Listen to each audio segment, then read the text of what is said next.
Hello student, most welcome to all of you.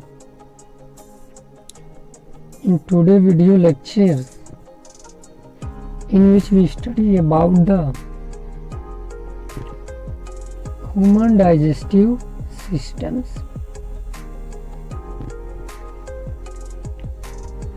The digestive system of human being consists of a group of organs which working together and convert food particles into energy form, and that energy is required for the proper growth and development of the body. तो student, जो digestive system है human being के, उसमें बहुत से organs एक साथ work करते हैं और इन सब ऑर्गन का एक साथ वर्क करने का रिजल्ट ये होता है, ये फूड को कन्वर्ट कर देते हैं एनर्जी फॉर्म में। अगर एनाटॉमिकली देखा जाए, डाइजेस्टिव सिस्टम्स में गैस्ट्रोइंटेस्टाइनल ट्रैक्ट्स पाया जाता है और उसके साथ साथ एसेसरी ऑर्गन पाए जाते हैं। गैस्ट्रोइंटेस्टाइनल ट्रैक्ट्स में आपका माउथ आ जाता है, फेरिंग्स आ जाता है, oesophagus, stomach, small intestine, large intestines, rectum, anus, ये सब किसके अंतर्गत आ जाते हैं? गैस्ट्रोइंटेस्टाइनल ट्रैक्ट के अंतर्गत। जबकि लीवर, पैंक्रियाज, गॉल ब्लैडर, ये सब आ जाते हैं एसेसरी ऑर्गन के अंतर्गत।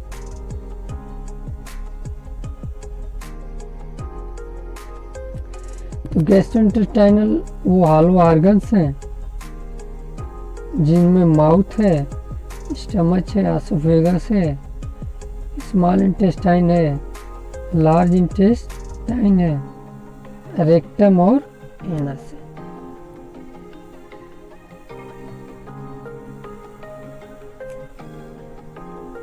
ये आपका फिगर से डाइजेस्टिव सिस्टम का स्टूडेंट।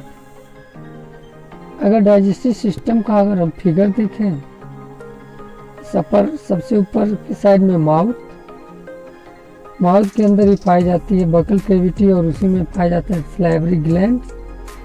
उसके बाद ये जो लॉन्ग ट्यूब है, इस लॉन्ग ट्यूब को हम क्या बोलते हैं? एसोफेगस। ये लॉन्ग ट्यूब इस साइड आकर के ये सी शेप्ड स्ट्रक्चर्स बनाता है और इस सी शेप्ड स्ट्रक्चर को हम कहते हैं स्टमच। स्टमच के ग्रू में पैंक्रियाज पाए जाते हैं। ये जो ग्रीनिश स्ट्रक्चर्स है, इसी को हम क्या कहते हैं? पैंक्रियाज। उसके बाद ये वाला जो पोर्शंस है, ये पूरा यहाँ से लेकर यहाँ तक, इसे लार्ज इंटेस्टाइन। इस पोर्शन को रेक्टम और ये जो पोर्शन है लास्ट वाला, इसे एनस कहते हैं। लार्ज का इंटेस्टाइन का एक छोटा सा पार्ट होता है जिसे हम अपेंडिक्स कहते हैं। इसके साथ साथ गॉल ब्लैडर और लीवर भी पाया जाता है डाइजेस्टिव सिस्टम में।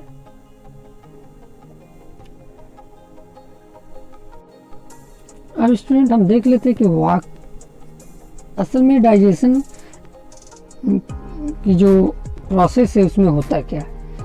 पहला होता है इंजेशन। इंजेशन डाइजेशन का फर्स्ट स्टेप है और इसमें मैस्टिकेशन ऑफ फूड या च्यूइंग ऑफ फूड होता है। साथ ही साथ इंजेशन में जो सलाइवरी ग्लैंड है और टंग है, ये हेल्प करती हैं फूड को मॉइस्चन और लुब्रिकेट बनाने में। जब सलाइवरी और टंग के द्वारा, मतलब सलाइवा निकलता है सलाइवरी ग्लैंड के द्वारा और टंग सलाइवा को फूड में मिक्स कर देता है, जिसकी वजह से फूड क्या हो जाता है? मॉइस्चर कंटेन कर लेता है और लुब्रिकेंट हो जाता है। अब इसके बाद जो टंग्स है उस फूड को पुश कर देती है फूड पाइप में, यानी एसोफेगस में। अब जब फूड पाइप में पहुंचता है तो उसको अगले स्टेप में हम पढ़ते हैं, जिसका नाम है mixing of food and movement. तो मिक्सिंग ऑफ फूड में लुब्रिकेशन ऑफ फूड जो हो रहा है माउथ में, यही आ जाता है। माउथ में स्लाइवास में जब टंग फूड को मिक्स करती है उसी को मिक्सिंग ऑफ फूड आ गया।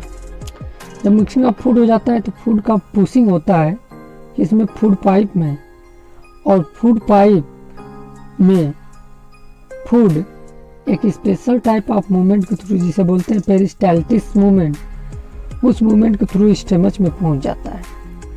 और जो एसोफेगस की वाल होती है, मान लीजिए एसोफेगस है, इसकी वाल कुछ ऐसी मूवमेंट करती है, जिग जैग लाइक ऐसी मूवमेंट करती है, और इसी मूवमेंट को हम क्या बोलते हैं, जिग जैग मूवमेंट कहते हैं।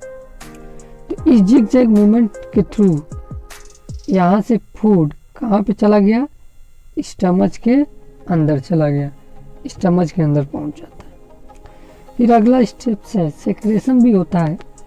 जब फूड मूवमेंट करते हुए फूड पाइप के से स्टमच में पहुँचता है तो स्टमच में, स्मॉल इंटेस्टाइन में, लीवर में, पेंक्रियाज में कुछ एंजाइम के सेक्रेशंस होते हैं, कुछ एसिड्स बनते हैं जो कि डाइजेशंस में हेल्प करते हैं।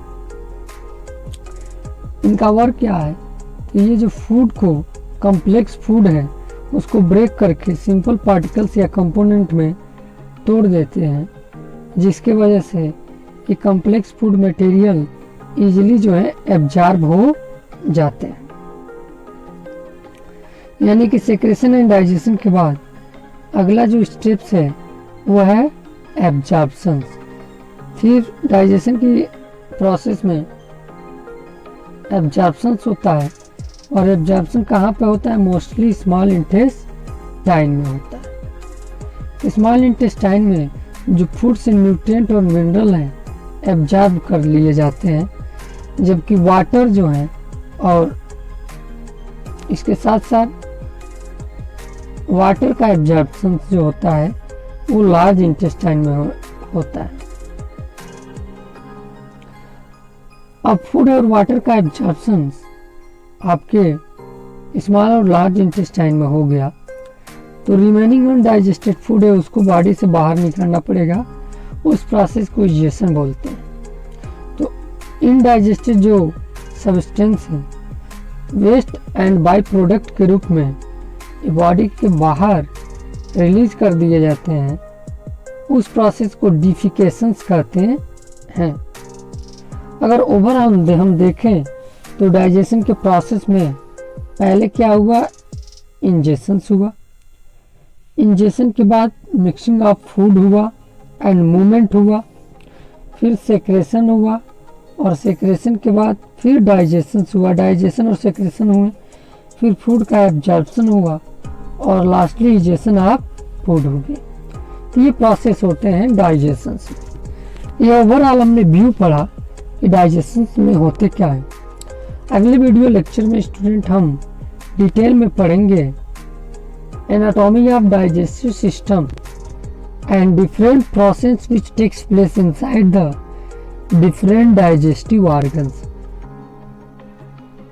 Thank you very much for watching the video, and if you like the video then press the like button, subscribe the channel and share the video in most of the study group. Thank you very much student.